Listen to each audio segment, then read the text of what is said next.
साहेब, समर्थ social फाउंडेशनचे संचालक Suhas Patil sir, Shiv Shambhu आधार व्यसनमुक्ती मधुमेहमुक्ती मार्गदर्शन केंद्र आणि वृद्धाश्रम आणि विनोद केंद्राचे संचालक सागर देसाई साहेब आणि समर्थ सोशल फाउंडेशनचे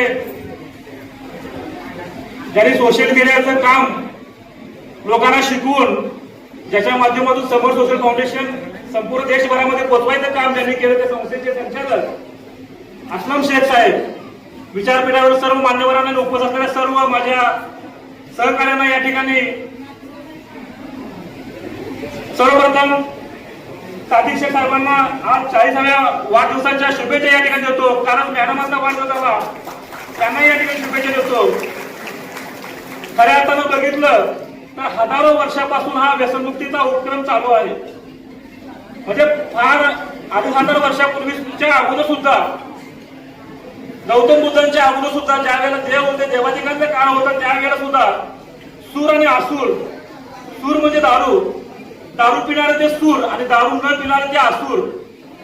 इतिहासामध्ये कोणामध्ये मी जात नाही, परंतु गौतम बुद्धांच्या काळामध्ये गौतम बुद्धांनी पंचशील मध्ये 5 नंबरचं शील सांगितलेलं होतं की सुरा मेरा वेर म्हणे, म्हणजे मी दारू पिणार नाही. हे लोकांना त्या काळात सांगितलं होतं. परंतु इथला समाज जो आहे, इथल्या लोकांची जी मानसिकता आहे ती मोठमोठ्या लोकांची सुद्धा ऐकण्याची मानसिकता आजच्या लोकांची नाही आहे.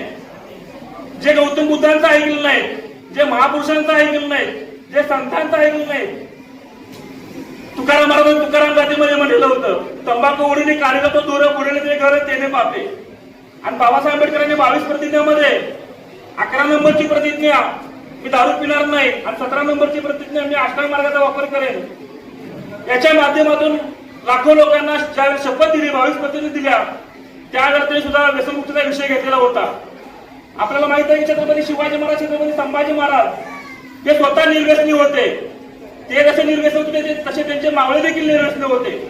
आणि आपल्याला माहित असून दे की आपल्याला जर आपल्या आयुष्यामध्ये यशस्वी व्हायचं असेल, छत्रपती शिवाजी महाराजांनी स्वराज निर्माण केलं, ते स्वतः निर्व्यसनी होते म्हणून हे सगळं शक्य झालं. जसे त्याप्रमाणे छत्रपती शिवाजी महाराज निर्व्यसनी होते, संभाजी महाराज निर्व्यसनी होते, त्यांचे मावळे निर्व्यसनी होते, तसं जर येणाऱ्या काळामध्ये आपल्याला भारत जर महासत्ता बनवायचा असेल तर तुम्हाला 25,000 PR-च्या वरती सर्वांच्या वरती जबाबदारी आहे की हे जे महापुरुषांचं थांबलेलं जे रथ आहे, महापुरुषांनी जसा खो खो असतोय की या ठिकाणी एक खेळाडू दुसऱ्या खेळाडूला काय करतोय, खो देतोय, तसं बळीराजांनी गौतम बुद्धांना खो दिला. गौतम बुद्धांचं काम सम्राट अशोकाने केलं. सम्राट अशोकाने संपूर्ण आशिया खंड त्यावेळेला बहुजन्मय केलेला होता. सम्राट अशोकांचं काम छत्रपती शिवाजी महाराज, संभाजी महाराजांच्या माध्यमातून पुढे गेलं. त्यांचंच कार्य अहिल्यादेवी होळकरांच्या माध्यमातून पुढे गेलं. तेच काम शिक्षणाच्या माध्यमातून महात्मा फुले, सावित्रीबाई फुलेंनी पुढे आणलं. त्याच महापुरुषांचं काम शाहू महाराजांनी पुढे आणलं. तेच काम शाहू महाराजांनी डॉक्टर बाबासाहेब आंबेडकरांना दिलं. आणि सगळ्या महापुरुषांचे विचार संविधानाच्या माध्यमातून बंदिस्त करायचं काम डॉक्टर बाबासाहेब आंबेडकरांनी केलं. ही एक महापुरुषांची साखळी आहे, महापुरुषांची एक शृंखला आहे. हे व्यसनमुक्तीचं काम कुठं थांबलेलं होतं म्हणून आज आपल्या देशामध्ये 70% लोक व्यसनाधीन आहेत. आज व्यसनमुक्तीवरती काम करणाऱ्या हजारो संघटना असतील, परंतु ज्या वेळेला 15 वर्षापूर्वी समर्थ सोशल फाउंडेशनच्या माध्यमातून हे काम चालू केलं, समर्थ सोशल फाउंडेशनच्या माध्यमातून आज आपण 7.5 लाख लोकांना आपण व्यसनमुक्त केलेलं आहे. कितीतरी लोकांना आपण आरोग्यमुक्त, मधुमेहमुक्त केलेलं आहे.